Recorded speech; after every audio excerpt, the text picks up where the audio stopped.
حبیب صاحب 9 مئی کے بعد ہم نے دیکھا تھا پریس کانفرنسز کا ایک طویل سلسلہ چلا اور بالآخر کچھ تھما، کچھ وقت تھوڑا سکون سے گزرا، ایک بار پھر سے یہ سلسلہ شروع ہوا ہے، لیکن اب کی بار سٹائل تھوڑا نیا ہے.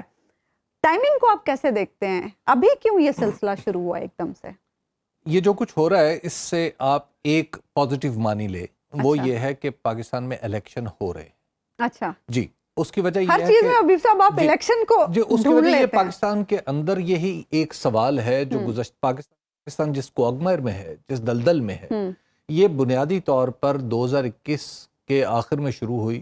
اپریل 2022 میں یہ بالکل گہری ہوگی اور اپریل 2022 کے بعد پاکستان میں پولیٹکس کا سوال صرف ایک ہی ہے کہ وہ الیکشن کب ہوگا.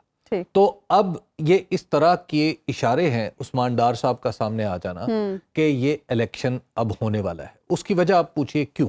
آخر میں یہ کیوں اخذ کر رہا ہوں. دیکھیں، اس سے پہلے ایک این بلاک لوگ آ رہے تھے، مطلب جو جہاں پہ تھا، خواہ وہ چھوٹا تھا خواہ وہ بڑا تھا، وہ این بلاک آ رہے تھے. اگر کوئی تحریک انصاف کا مثال کے طور پہ ملتان میں کوئی جنرل سیکرٹری ہے تو اسے بھی کچھ نہ کچھ اسے بھی کہنا پڑ رہا ہے. لیکن اب آپ ذرا دیکھیں گے کہ باقاعدہ طور پر وہ لوگ سامنے آئیں گے جو پنجاب کے انتخابی حلقوں میں کچھ نام رکھتے ہیں. یعنی پنجاب کے لوگ ہوں گے اور پنجاب کے وہ حلقے جہاں سے ریسنٹلی پاکستان مسلم لیگ نون کے حق میں سروے نہیں آ رہے یا وہاں پہ جو مضبوط کینڈیڈیٹس ہیں، دراصل اب آپ دیکھیں گے کہ کچھ دن میں وہ پاکستان تحریک انصاف چھوڑتے ہوئے آپ کو نظر آئیں گے. عثمان ڈار صاحب پہلا آپ یوں کہہ لیجئے قطرہ ہے، اور امکانی طور پر آج ہی آپ کسی اور ٹیلی ویژن چینل پر کوئی ایک اور پروگرام دیکھ لیں گے، کل کسی اور ٹیلی ویژن چینل پر کوئی اور پروگرام دیکھ لیں گے. فیصل وابدہ صاحب جو کہہ رہے ہیں، جو نام وہ لے رہے ہیں، وہ ٹھیک ہے، وہ نام دیکھیے، اب میں نام لینا کچھ زیادہ مناسب نہیں ہے. فیصل وابدہ صاحب لے سکتے ہیں، ان کی ایک پولیٹیکل پوزیشن ہے.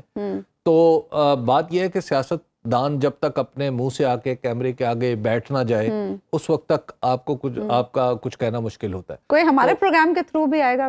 نہیں، ہمارے پروگرام میں کوئی نہیں آئے گا. اس کی وجہ یہ ہے کہ ہمارے پروگرام میں تو جب بھی کوئی آیا ہے یا تو وہ گرفتار ہوا ہے یا روپوش ہو گیا بیچارہ. ٹھیک ہے، اس کے اوپر عذاب ہی ٹوٹا ہے. تو لہٰذا ہمارے پروگرام میں نہیں آئے گا. وہ جو بھی آئیں گے وہ دوسرے پروگراموں میں آئیں گے. اور آپ دیکھیے گا کہ یہ سلسلہ بالخصوص آگے بڑھتا چلا جائے گا اور یہ پنجاب تک محدود رہے گا اور بخصوص حلقوں تک. کے پی میں ایسا نہیں ہوگا. کے پی میں ایسا نہیں ہوگا کیونکہ کے پی میں پاکستان تحریک انصاف کی حکومت کو ایک تو پاکستان تحریک انصاف کی جہاں مقبولیت ہے کے پی میں، وہاں پہ اس کی قبولیت بھی بن چکی ہے. تو لہٰذا کے پی کی حد تک آپ دیکھیں گے کہ ایسا سلسلہ نظر نہیں آئے گا.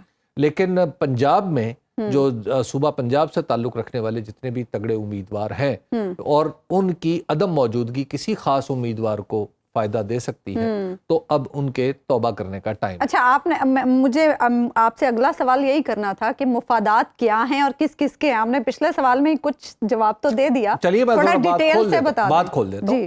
دیکھیے، جیسے عثمان ڈار صاحب تھے، وہ پاکستان تحریک انصاف کا سیالکوٹ میں چہرہ مورا تھے، اور پھر حالانکہ پچھلی بار وہ الیکشن ایک مخصوص ماحول میں ہارے تھے اور اس وقت بھی وہ بہت کلوزلی ہارے تھے. اور اگر بعض لوگ تو کہتے ہیں کہ اس وقت شام کو ان کی جیت کا اعلان ہو گیا تھا، لیکن پھر بعد میں ایک وہ معروف فون کال ہوئی تھی اور اس کے بعد خواجہ آصف صاحب کی جیت کا اعلان ہوا تھا. تو اب اس کا براہ راست فائدہ خواجہ آصف صاحب کو ہوگا.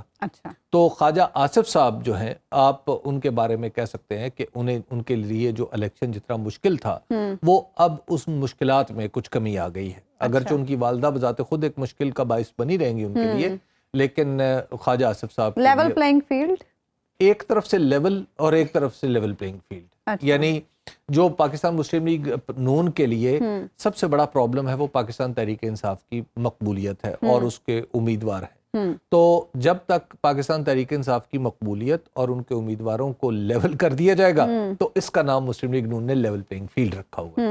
سنو نیوز کا یوٹیوب چینل ہی آپ کی خدمت میں بے لاگ تبصرے اور غیر جانبدار تجزیے لے کر آتا ہے.